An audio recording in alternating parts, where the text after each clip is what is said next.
तो hello friends, कैसे आप सब लोग। एक बार फिर से हमारे channel let's start to learn में आप सभी लोगों का बहुत बहुत स्वागत है। आज हम आप सबके लिए साइंस के टॉप 30 क्वेश्चन लेकर आए हैं जो बिहार में होने वाले प्राथमिक शिक्षक भर्ती क्लास 1 से लेकर 5 तक के लिए बहुत ही महत्वपूर्ण है। तथा इस वीडियो में लास्ट तक बने रहें। और हाँ, अगर वीडियो आपको अच्छी लगी तो हमारी वीडियो को लाइक कर दें, और अगर आप इस चैनल पर नए हैं तो चैनल को सब्सक्राइब कर लीजिए। तो चलिए शुरू करते हैं। तो आपका जो पहला प्रश्न है, निम्न में से किसके कारण फलों का स्वाद मीठा होता है। क्या ऑप्शन नंबर ए शहद के कारण होता है, या ऑप्शन नंबर बी फ्रैक्टोज के कारण होता है, या ऑप्शन नंबर सी लाइपेज के कारण होता है, या ऑप्शन नंबर डी उपरोक्त में से एक से अधिक। तो इस प्रश्न का जो उत्तर होगा ऑप्शन नंबर बी फ्रैक्टोज के कारण फलों का जो स्वाद होता है वो आपका मीठा होता है। तो चलिए अब हम अगले क्वेश्चन पर चलते हैं। अगला क्वेश्चन जो आपका है, मानव कान का सुनने की शक्ति कितने से कितने तक होती है। तो ये आपका जो होता है वो होता है ऑप्शन नंबर ए 20 हर्ट्ज से 20,000 हर्ट्ज तक होती है। सुनने की जो कान की शक्ति होती है वो आपकी 20 से 20,000 हर्ट्ज तक होती है। तथा हार्ट की जो एसआई मात्रक होता है वो आपका होता है आवृत्ति के द्वारा ही हम मापते हैं। तो चलिए अब अगला जो आपका क्वेश्चन है वो क्वेश्चन है, तो प्रश्न नंबर 3 क्या है कि चाय में आपका क्या पाया जाता है। क्या ब्यूरोपियाइन पाया जाता है, या ऑप्शन नंबर बी मेरलाइन पाया जाता है, या सी कैफीन पाया जाता है, या उपयुक्त में से एक से अधिक। तो इस प्रश्न का जो उत्तर बनेगा आपका ऑप्शन नंबर सी। जो चाय होता है उसमें कैफीन नामक तत्व पाया जाता है। आपका जो प्रश्न नंबर 4 है, धातु निष्कर्षण में निम्न में से किसका उपयोग किया जाता है। क्या ऑप्शन नंबर एक कोक का किया जाता है, ऑप्शन नंबर बी पेट्रोलियम का किया जाता है, या ऑप्शन नंबर सी कोलतार, या ऑप्शन नंबर डी उपयुक्त में से एक से अधिक, या ऑप्शन नंबर ई उपयुक्त में से कोई नहीं। तो इस प्रश्न का जो उत्तर आपका होगा ऑप्शन नंबर ए कोक के द्वारा ही धातु का निष्कर्षण किया जाता है, इसी के द्वारा ही किया जाता है। प्रश्न नंबर 5 है, राष्ट्रीय आयुष मिशन किस से संबंधित है। क्या आपका शिक्षा से है, या ऑप्शन नंबर बी स्वास्थ्य से है, या ऑप्शन नंबर सी महिलाओं की सुरक्षा से है, या ऑप्शन नंबर डी कृषि से है, या ऑप्शन नंबर ई उपरोक्त में से कोई नहीं, या उपरोक्त में से एक से अधिक। तो इस प्रश्न का जो उत्तर होगा ऑप्शन नंबर बी स्वास्थ्य से होगा। चलिए अगला जो प्रश्न नंबर 6 है, पेंसिल लेड बनाने के लिए किस पदार्थ का उपयोग किया जाता है। तो आपका ग्रेफाइट का उपयोग किया जाता है, ऑप्शन नंबर बी। प्रश्न नंबर 7वां है आपका, प्रिज्म से गुजरने पर सबसे अधिक परिवर्तित होने वाला रंगीन प्रकाश क्या है। क्या आपका ऑप्शन नंबर ए पीला है, या ऑप्शन नंबर बी बैगनी है, या ऑप्शन नंबर सी नीला है, या ऑप्शन नंबर डी उपयुक्त में से एक से अधिक। तो इस प्रश्न का जो उत्तर आपका बनेगा ऑप्शन नंबर बी बैगनी। तथा सर्वाधिक विचलन जो होता है वो बैगनी रंग से होता है, तथा सर्वाधिक जो तरंग दैर्घ्य होता है वो आपका होता है लाल रंग से होता है।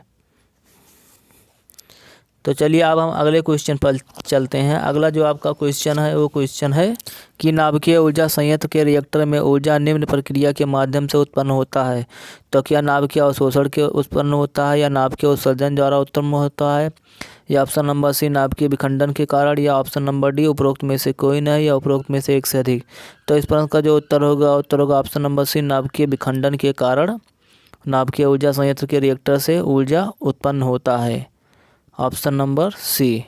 चलिए अगला जो क्वेश्चन है आपका वो क्वेश्चन नंबर 10 है कि परमाणु ऊर्जा संयंत्र को निर्मुक्त करने की वायु को प्रदूषित करता है। क्या CFC, या बी है नाइट्रोजन सल्फर, या बी है नाइट्रोजन सल्फर के ऑक्साइड, या सी है रेडियो सक्रियता, या डी है फ्लाई ऐश, या उपरोक्त में से कोई नहीं। तो इस प्रश्न का जो उत्तर होगा ऑप्शन नंबर सी रेडियो सक्रियता विकिरण।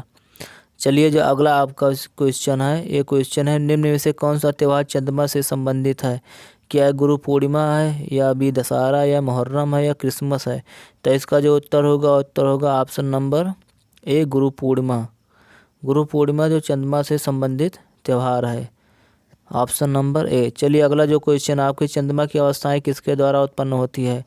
तो ये आपके होते हैं पृथ्वी का घूर्णन द्वारा, या चंद्रमा का घूर्णन, या पृथ्वी का परिक्रमण, या चंद्रमा का परिक्रमण। तो इस प्रश्न का जो उत्तर होगा आपका ऑप्शन नंबर सी पृथ्वी का परिक्रमण। तो चलिए अब अगला जो क्वेश्चन है, निम्न में से कौन सा स्वच्छ ईंधन का एक उदाहरण है। क्या पेट्रोल है, मोम है, कोक है या प्रोपेन है? तो इस प्रश्न का जो उत्तर होगा option number B, coke. Coke जो होता है वो स्वच्छ ईंधन का एक उदाहरण होता है।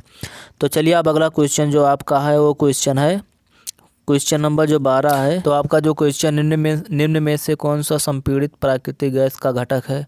क्या बेंजीन है, मीथेन है, पेंटेन है या प्रोपेन है? तो इस प्रश्न का जो उत्तर होगा option number B, methane. Methane जो होता है वो सीएनजी प्राकृतिक गैस के संपीड़ित करके बनाया जाता है, जो मुख्य रूप से मीथेन CH4 से बनी होती है तथा संपीड़ित गैस प्राकृतिक गैस का एक ईंधन है जिसका उपयोग गैसोलीन, डीजल ईंधन और तरलीकृत पेट्रोलियम गैस LPG के स्थान पर किया जाता है। चलिए जो अगला क्वेश्चन अब है वो क्वेश्चन आपका है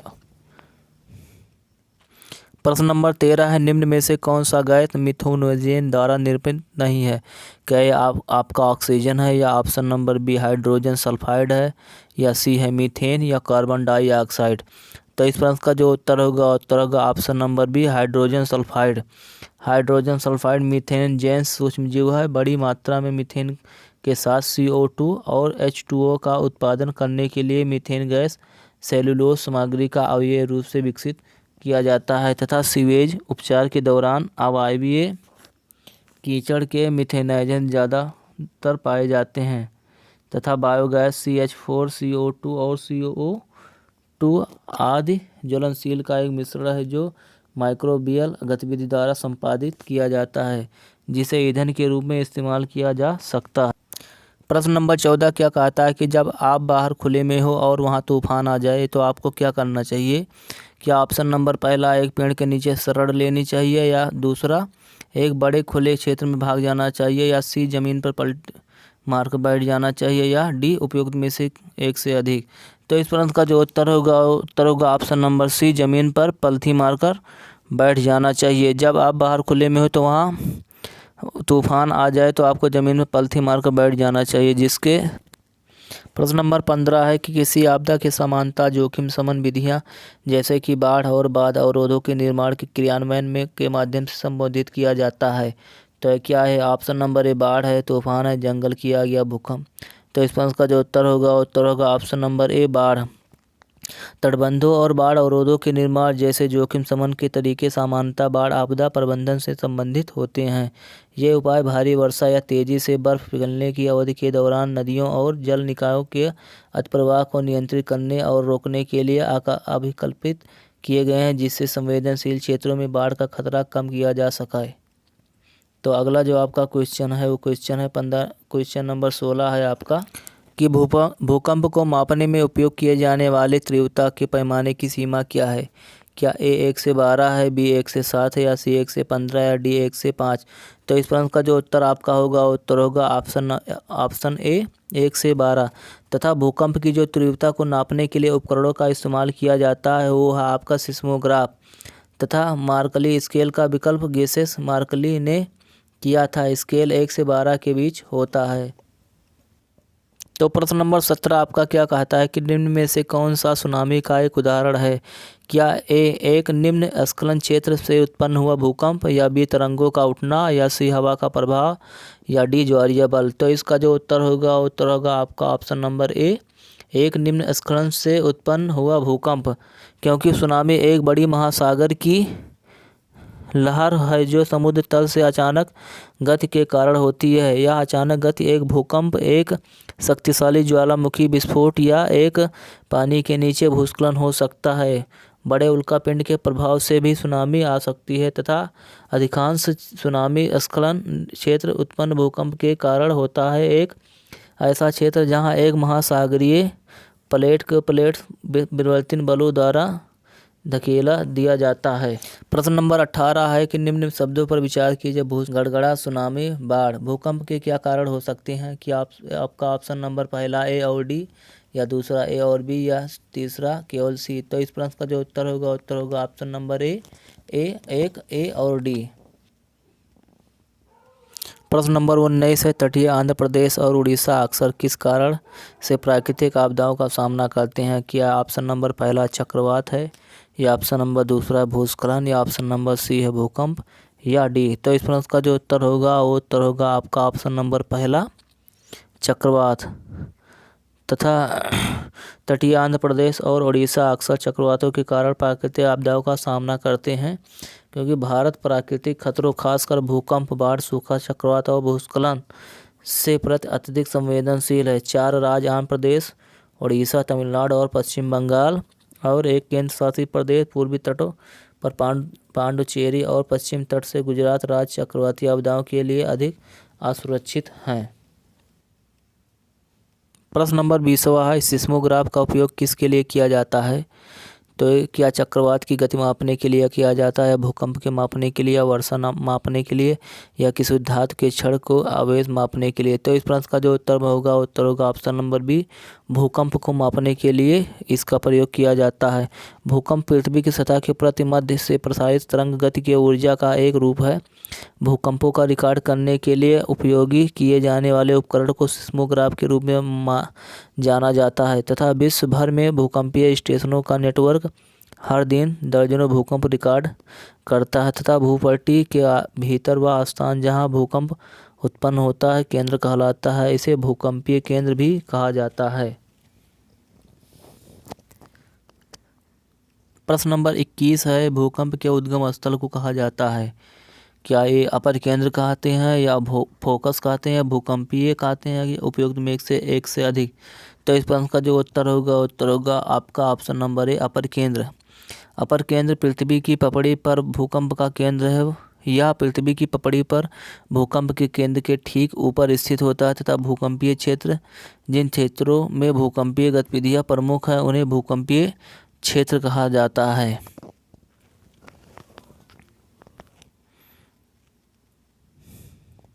प्रश्न नंबर 22 है, वायवीय एरोबिक श्वसन प्रक्रिया में अंतिम उत्पाद क्या होता है? क्या आपका ए CO2 प्लस H2O होता है, या BO2 होता है प्लस H2O होता है, या लैक्टिक एसिड होता है, या ऑप्शन नंबर डी उपयुक्त में से कोई नहीं? तो इस प्रश्न का जो उत्तर होगा वो उत्तर होगा ऑप्शन आपका पहला होगा CO2 प्लस H2O। क्योंकि वायवीय श्वसन ऑक्सीजन की उपस्थिति में भोजन से ऊर्जा का उत्पादन करने के लिए सेलुलर श्वसन की प्रक्रिया है। वायवीय श्वसन अधिकांश पौधे और जानवरों, मनुष्यों व अन्य स्तनधारियों और पक्षियों में आम है तथा वायवीय श्वसन का रासायनिक जो समीकरण होता है वो आपका होता है C6H12O6 plus CO2 plus 6CO2 plus 6H2O plus ऊर्जा।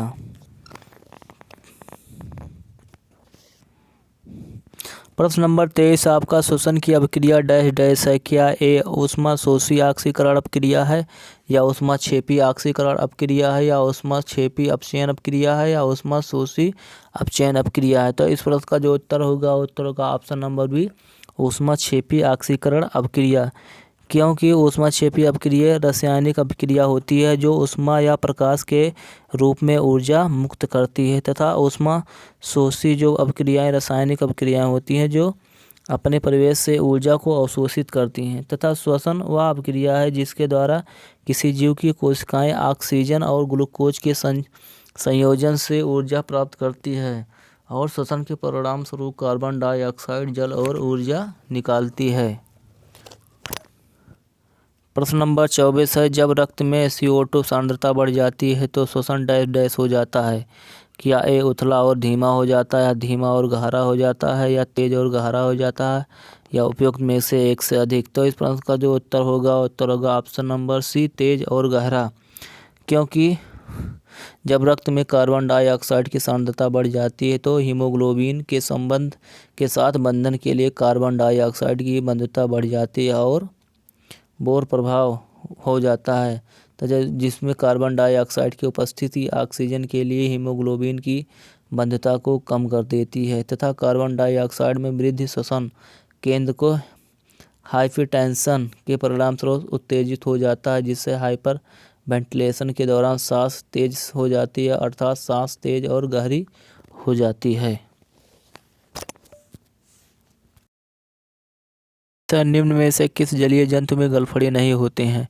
क्या व्हेल में नहीं होते, सिक्विड में नहीं होते, क्लाउन फिश में, या ऑक्टोपस में? तो इस प्रश्न का जो उत्तर होगा option number A, whale. Whale में जो गलफड़े होते हैं वो नहीं पाए जाते हैं, क्योंकि गलफड़ा एक श्वसन अंग है जो अधिकांश जलीय जीवों में पाया जाता है। गलफड़े पानी से घुली ऑक्सीजन को निकाल सकते हैं और कार्बन डाइऑक्साइड उत्सर्जित कर सकते हैं। तथा इनमें जो आते हैं वो आते हैं ऑक्टोपस, स्क्विड, क्लाउनफिश, टैडपोल, झींगा आदि में गलफड़े पाए जाते हैं। और व्हेल में श्वसन अंग फेफड़े होते हैं। प्रश्न नंबर 26 है, आग बुझाने के लिए किस गैस का उपयोग किया जाता है? क्या कार्बन डाइऑक्साइड का किया जाता है, आर्गन का किया जाता है, नाइट्रोजन का या ऑक्सीजन का? तो इस प्रश्न का जो उत्तर होगा वो उत्तर होगा option number A, carbon dioxide का उपयोग किया जाता है। क्योंकि जो कार्बन डाइऑक्साइड होता है वह ऑक्सीजन को विस्थापित करके तथा अग्नि को त्रिकोण तत्व को हटाने का काम करता है। और कार्बन डाइऑक्साइड दहन का समर्थन नहीं करता है। जब जलती हुई वस्तु पर छिड़काव किया जाता है तो यह ऑक्सीजन की आपूर्ति बंद कर देता है और आग बुझा देता है। तथा कार्बन डाइऑक्साइड आग बुझाने के लिए सबसे ज़्यादा उपयोग भी किया जाता है। प्रश्न नंबर 27 है, मानव फेफड़े का कौन सा भाग गैसों के विनिमय के लिए पृष्ठ प्रदान करता है? तो क्या डायफ्राम है, ब्रेनकियो है, ब्रोकाई है या कूपिका है? तो इस प्रश्न का जो उत्तर होगा ऑप्शन नंबर डी, कूपिका। कूपिका वह भाग है जो फेफड़े और रक्त सांस लेने और सांस छोड़ने की प्रक्रिया के दौरान ऑक्सीजन और कार्बन डाइऑक्साइड का आदान प्रदान करता है। यह ब्रोंकियोल्स फेफड़े में वायु नलियों की छोटी शाखाएं के अंत में छोटी वायुथैली होती है। हवा से सांस लेने वाली ऑक्सीजन कूपिका और रक्त में जाती है और पूरे शरीर में ऊतकों तक पहुंच जाती है। तथा कार्बन डाइऑक्साइड और शरीर के ऊतकों से रक्त में गुजरती हुई और सांस लेने की कूपिका से